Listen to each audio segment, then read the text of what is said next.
Olá, está no ar o Trajetórias. No programa de hoje, a gente vai conversar com a idealizadora do projeto Direito no Cárcere, Carmela Grini. Carmela Grini é advogada, escritora, jornalista e ativista. Ela desenvolve e participa de diversos projetos para a popularização do direito, entre eles o Direito no Cárcere. Desde 2011, a iniciativa incentiva o resgate da autoestima dos apenados em tratamento de dependência química da Galeria E1 da Cadeia Pública de Porto Alegre. Carmela, muito obrigado pela tua participação aqui no programa. Obrigada, Felipe. Parabéns por esse trabalho aí do Trajetórias, que dá um espaço de visibilidade para a gente que está fazendo alguma coisa aí para fazer diferente na cidade, no mundo todo aí, né? E esse olhar, Carmela, que tu tens, né, com todo esse teu trabalho ao longo aí de mais de 15 anos em projetos sociais, carioca, nascida no Rio de Janeiro, veio para Porto Alegre aos 2 anos de idade. Como a tua criação, né, o teu pai e a tua mãe te ajudaram a ter esse olhar, né, com mais cidadania mesmo, né, e alteridade pelo outro? Eu acredito muito que a realidade que a gente vive faz ou a gente se acomodar com a situação ou faz a gente tomar uma atitude. Então, eu sempre vi muito neles uma referência de protagonismo, de batalha, de estudo. Minha mãe está fazendo a 3ª faculdade, meu pai tem 2 faculdades, tem especialização, então sempre procuraram estudar muito, e a minha família, de uma maneira geral, assim, tios, meus avós também ajudavam sempre muitas pessoas. Então, quando a gente tem uma referência, a gente vai carregando isso para o nosso dia a dia.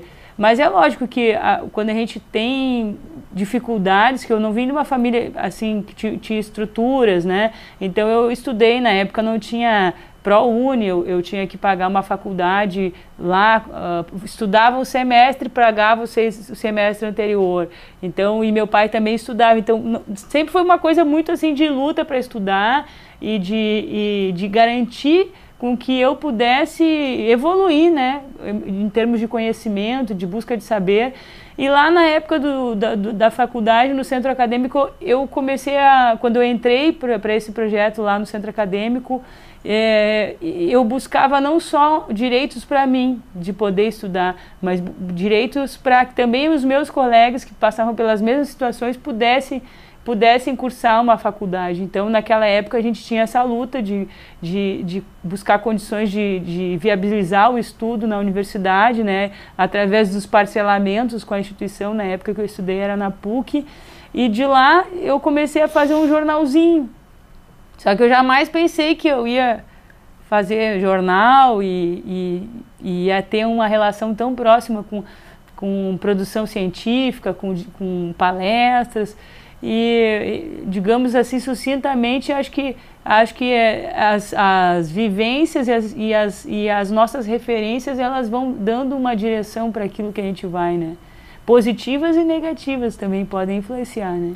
Através, então, desse cuidado, né? Isso. Com o direito dos colegas, fazendo, né, esse jornalzinho. Em que momento ali, durante a graduação, que tu começa a trabalhar com esse viés, né, da popularização do direito, de mostrar para as pessoas que o direito ele é acessível, elas podem, né, ter acesso a esse direito no dia a dia?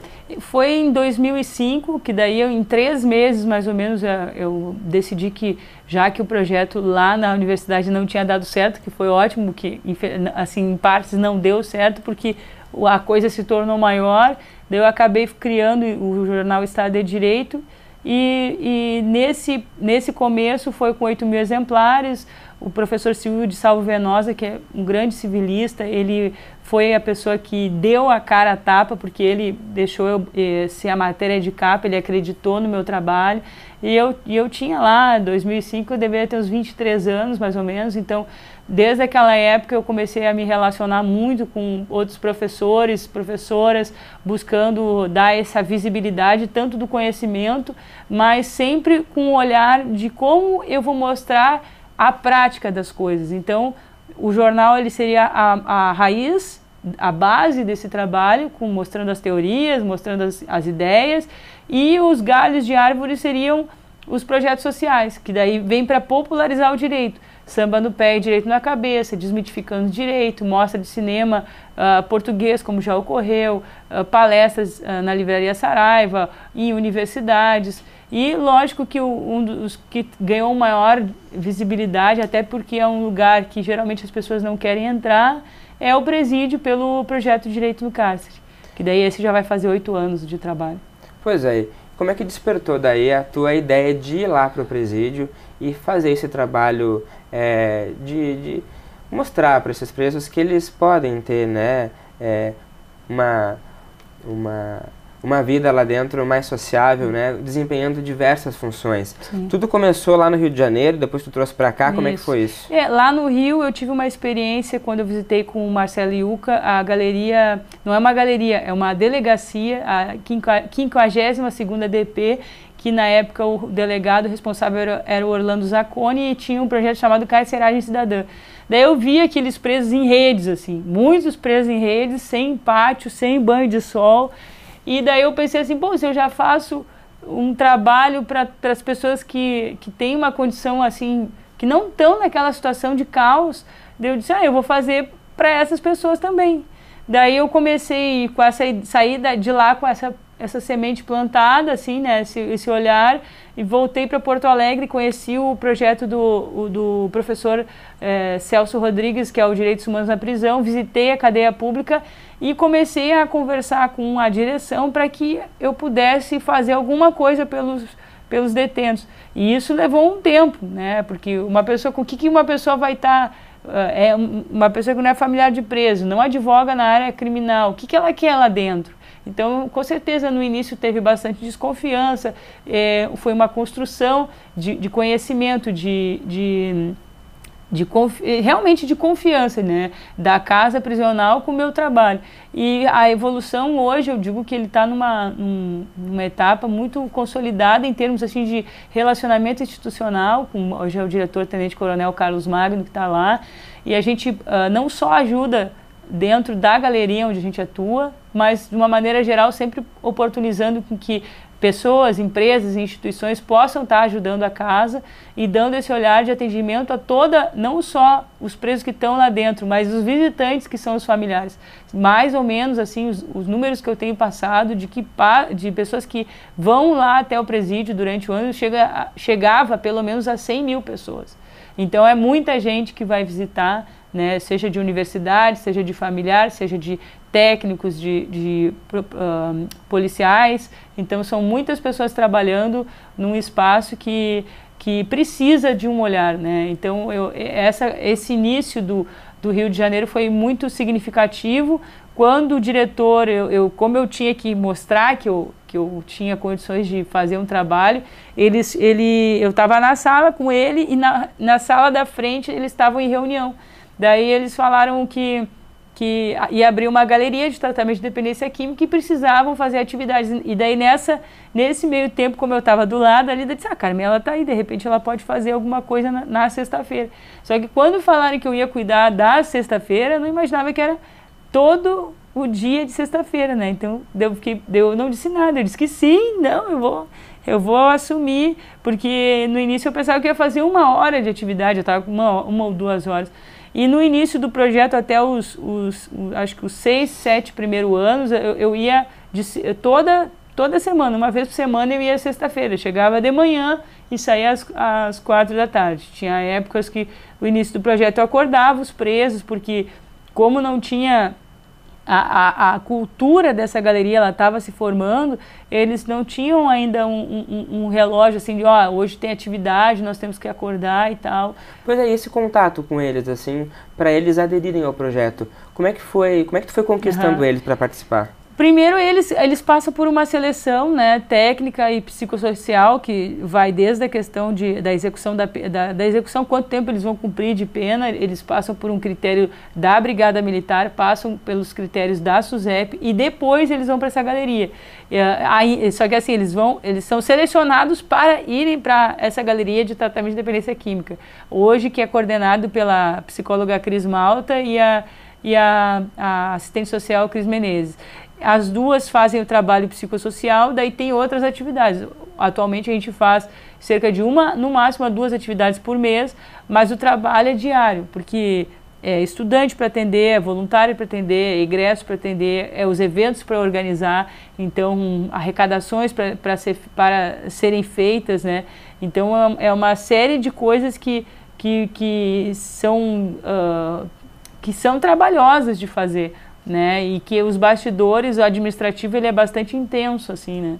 E que a gente sempre está buscando formas de apoio, mas de uma maneira geral a casa ela sempre foi uma evolução de relacionamento, então eu assumi esse compromisso no início, hoje a gente trabalha um pouco diferente, mas a gente sempre está buscando de uma maneira mais ampla tentar impactar em mais pessoas o projeto, né?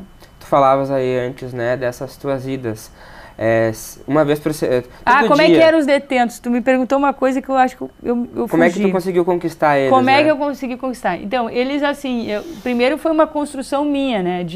Eu acho que de empoderamento meu num espaço totalmente opressor, né? Porque um presídio é um lugar com regras diferentes, é um lugar que tem já uma identidade midiática diferente, tudo já chega diferente, digamos assim.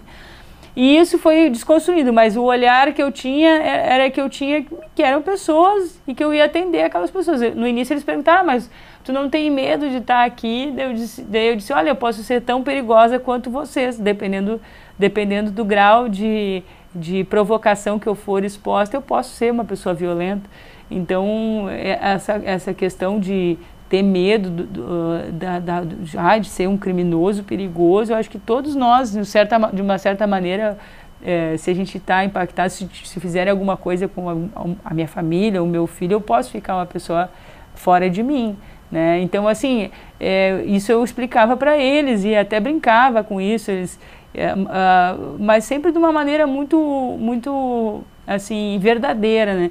A conquista, ela se dá por esse caminho de verdade. Então, hoje essa construção, porque como eu vou menos tempo lá, essa construção se dá pela conversa. Então, eles sabem onde é que eu vou, eles sabem como é que foi a minha rotina, como é que estão minhas coisas em casa, o que eu estou fazendo. Porque eu acho que para o meu trabalho é importante, enquanto voluntário.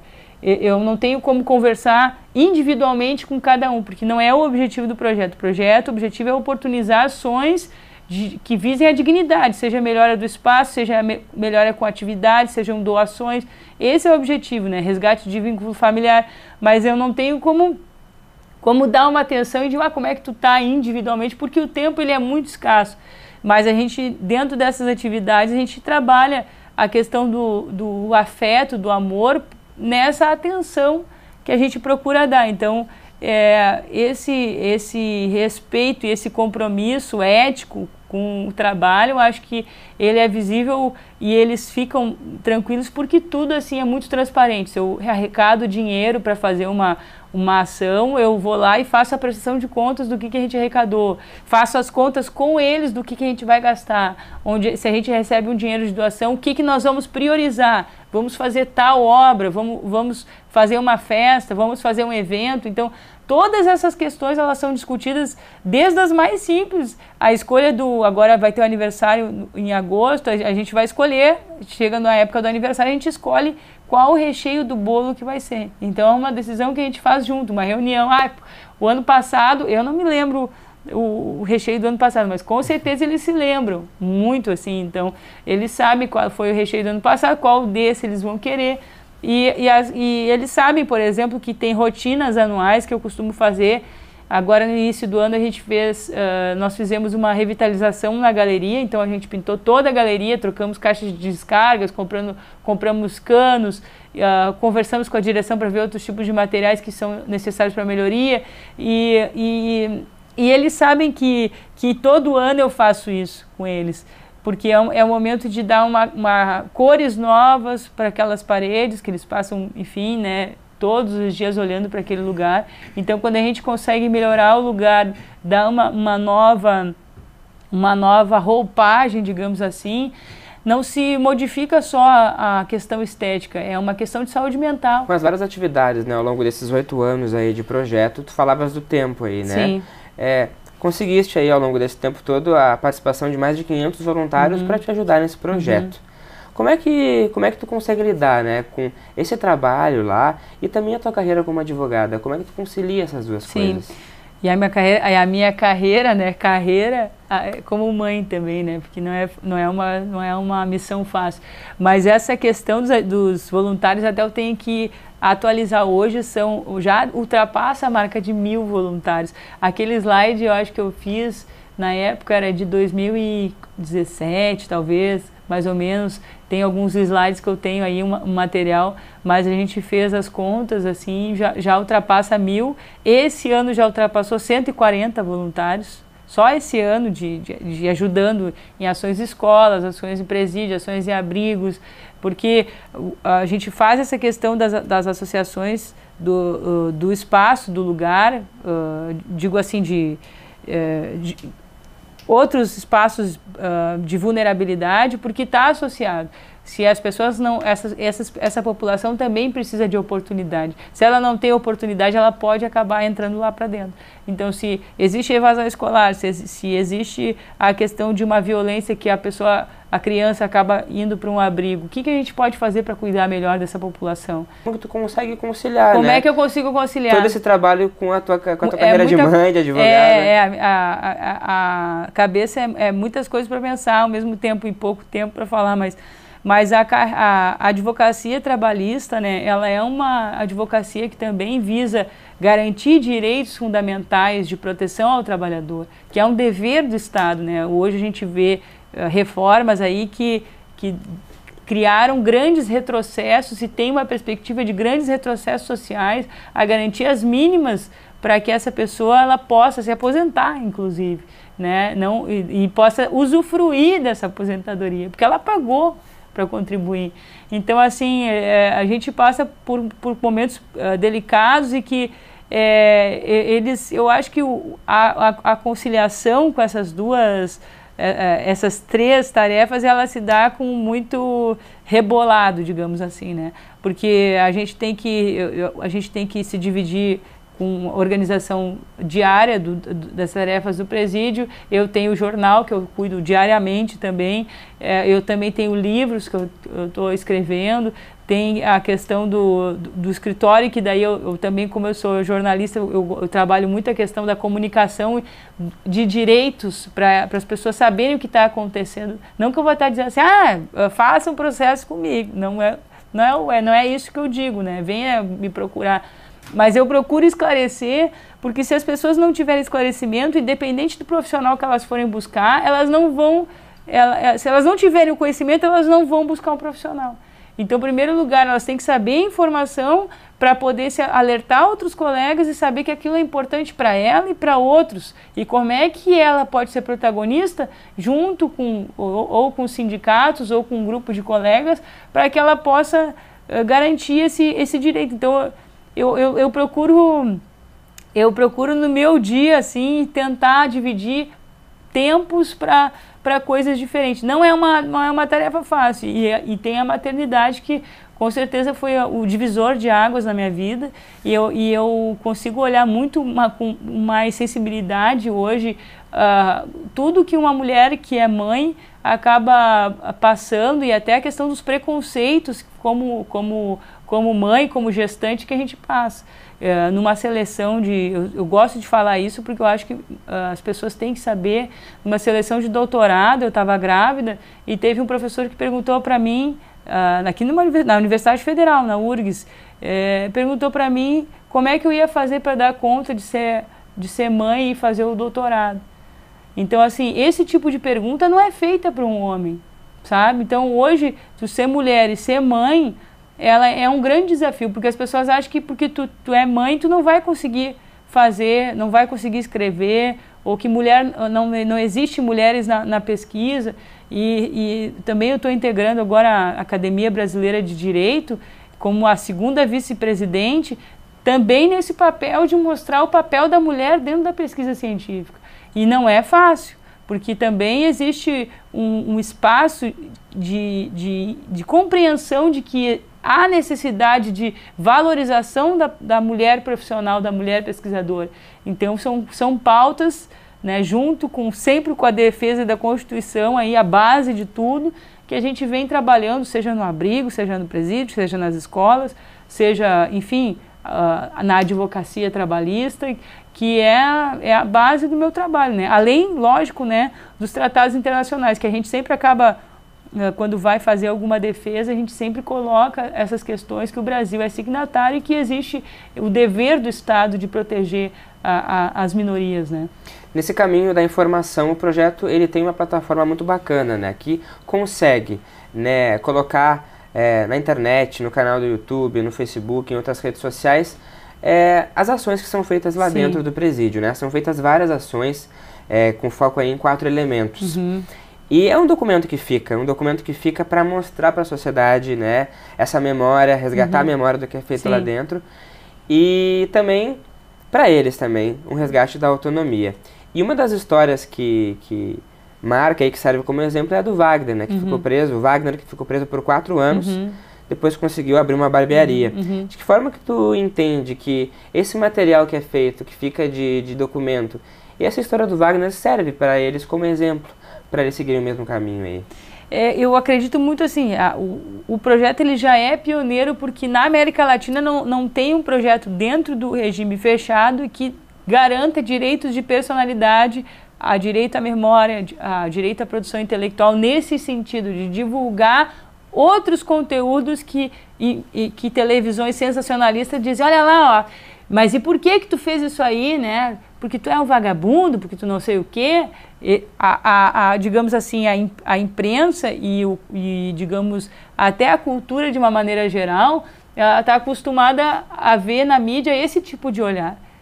O bandido, olha lá, por que tu fez isso? Agora, mostrar o outro lado dessa pessoa sendo protagonista positiva e reinventando uma etapa da vida dela não faz, digamos assim, tanto impacto midiático como as pessoas podem ver. O Wagner, ele é um excelente exemplo, ele é um empreendedor, ele continua fazendo a questão da barbearia, né? Não naquele espaço, mas a gente sempre procura assim, que todo egresso que sai, primeiro consiga se estabilizar, e a gente procura, dentro do possível, sugerir alguns caminhos para buscar o profissional, e depois que ele está mais organizado com a família e com essa questão de trabalho, daí sim ele ir lá contar como é que está o tratamento, porque para quem está preso, ainda ali, ele ainda está sob a tutela do Estado, mais ainda sob a tutela do Estado, e com um cuidado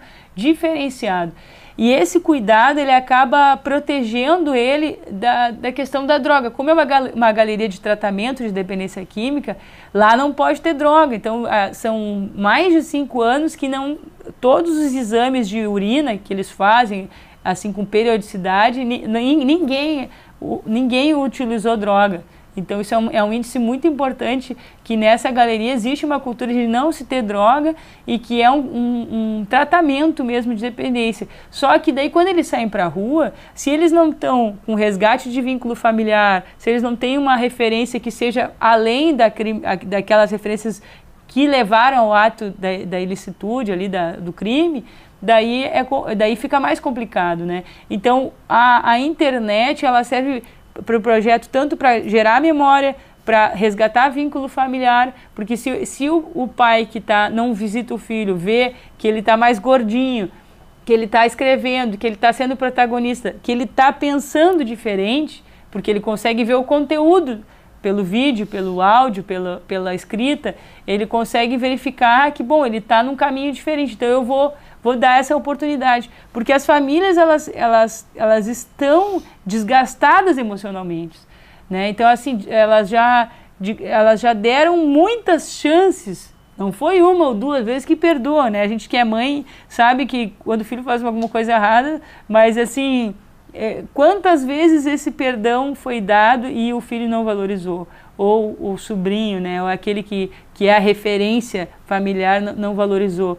Então, quando tu vê que realmente pela atitude dele ele está sendo diferente pela internet, tu volta a ter o resgate. Isso é muito comum de acontecer, utilizando a mídia, e esse ponto foi um dos principais entraves no início do projeto, porque eu cheguei a sofrer processo disciplinar, né, dentro do Estado, se eu estaria tendo algum lucro econômico, e uma grande preocupação do Estado se os presos depois iriam processar o Estado, porque eu estaria divulgando eles na internet. Então, isso foi uma dificuldade que eu tive que estudar bastante, a questão dos direitos de personalidade e da questão de que isso é uma garantia constitucional de ele ter o direito à memória, né, e de ter os direitos intelectuais que ele produziu serem divulgados. Porque se o ruim aparece na televisão, por que o bom não pode aparecer? Carmela, sabe? A gente está chegando ao final do programa, mas eu gostaria que tu destacasse, né, agora para os